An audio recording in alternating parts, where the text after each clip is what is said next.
Good morning. I'd like to talk with you today about Charlotte Perkins Gilman and her short novel, The Yellow Wallpaper. Now, we have already discussed Frances Burney's letter to her sister Esther detailing her mastectomy. That letter is an actual letter. It's an autobiographical document. Uh, by contrast, The Yellow Wallpaper is a work of short fiction, but it's a work of fiction that was inspired by Gilman's own experience at a sanatorium in Philadelphia where she sought treatment for depression. And this work is, at least in my experience, is creepy and even somewhat scary or shocking. It was originally published in January of 1892 in the New England magazine, but it actually was republished about 28 years later as a horror story in the Great Modern American Stories edition that was in 1920. So I want to give you a little bit of background on Gilman and also on the medical condition that she is describing in this novella. First of all, Gilman was born in 1860 and she died in 1935. She was a prolific writer and editor and also social activist. And she was strongly interested in women's rights, in particular, the way that economic structures negatively impacted women. She wrote a variety of different works, including fictional works and also several nonfictions. Of her nonfiction work, her most famous is a treatise called Women and Economics. And that treatise argues that, quote, women's position in society is directly related to economic factors most often determined by men, end quote. In other words, that treatise argues that men hold economic power over women and that women's economic disempowerment correlates to a culture where women have less access than men do to education, can't earn as much money as men do, and are also expected then to provide unpaid domestic labor as wives and mothers. And this gendered power structure is really explored in The Yellow Wallpaper. So, The Yellow Wallpaper details the story of a woman who has been ordered to bed rest by her husband, who also happens to be her physician. And she's deprived of company, of reading, and writing materials. She has to actually write on the sly, and she becomes increasingly obsessed by the wallpaper in the room.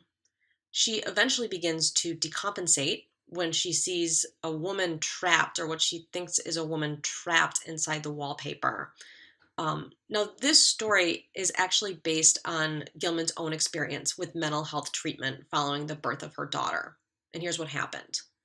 After the birth of her daughter, she became very depressed and eventually sought treatment from Dr. S. Weir Mitchell, who was a famous physician, um, who diagnosed her with neurasthenia, or what was called nerve exhaustion.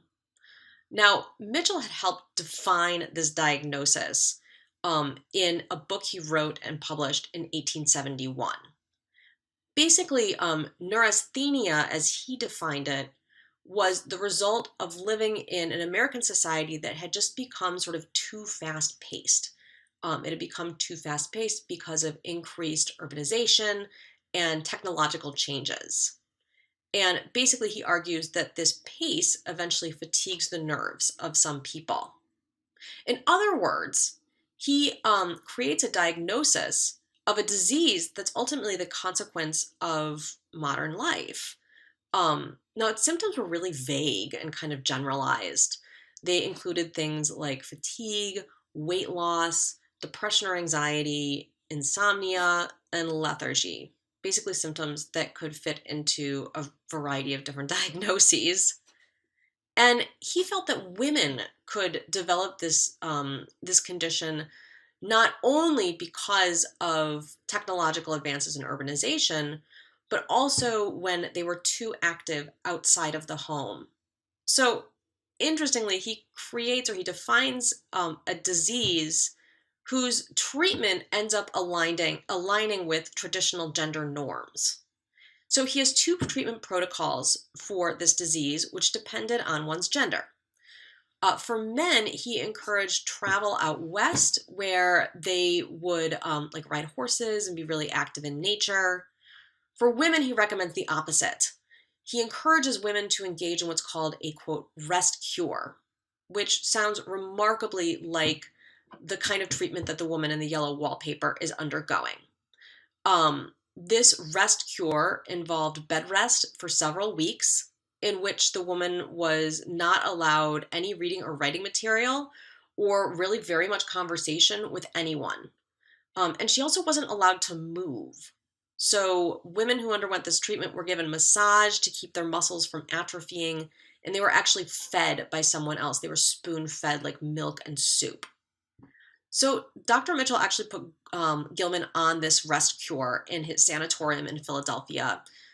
She did this rest cure, which included no reading or writing materials, no movement, no getting out of bed, no talking to anyone. She did that for a few weeks, after which he discharged her and sent her home with follow-up instructions.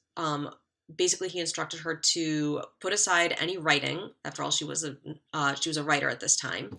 He encouraged her to instead really devote herself to her domestic activities, in particular to motherhood, and forevermore to cease writing. Gilman felt that this experience ended up actually being really dangerous to her health. And she described it as an experience where she came, quote, perilously close to losing my mind, end quote. And her story, I think, or I should say the yellow wallpaper, reflects her own views on this quote rest cure. That is both the way that this cure could, potentially make women go crazy, but also the way in which this cure is indicative of the medicalization of gender norms. And here's just some very basic ways that we see this playing out in the yellow wallpaper. First of all, the protagonist's husband is a physician. And at first, the woman in the yellow wallpaper really expresses this hope that, or I should say, actually, this confidence that her husband is going to cure her of these sort of nervous complaints that she has. So he's the one that's diagnosed her as having a nervous condition. And then his treatment completely infantilizes her. That is, it makes her or puts her in the position of being an infant in the sense that she's not allowed to write, she's not allowed to read, she's not really allowed to do anything. She has a nurse to look after her, and on top of it all, she's living in a nursery.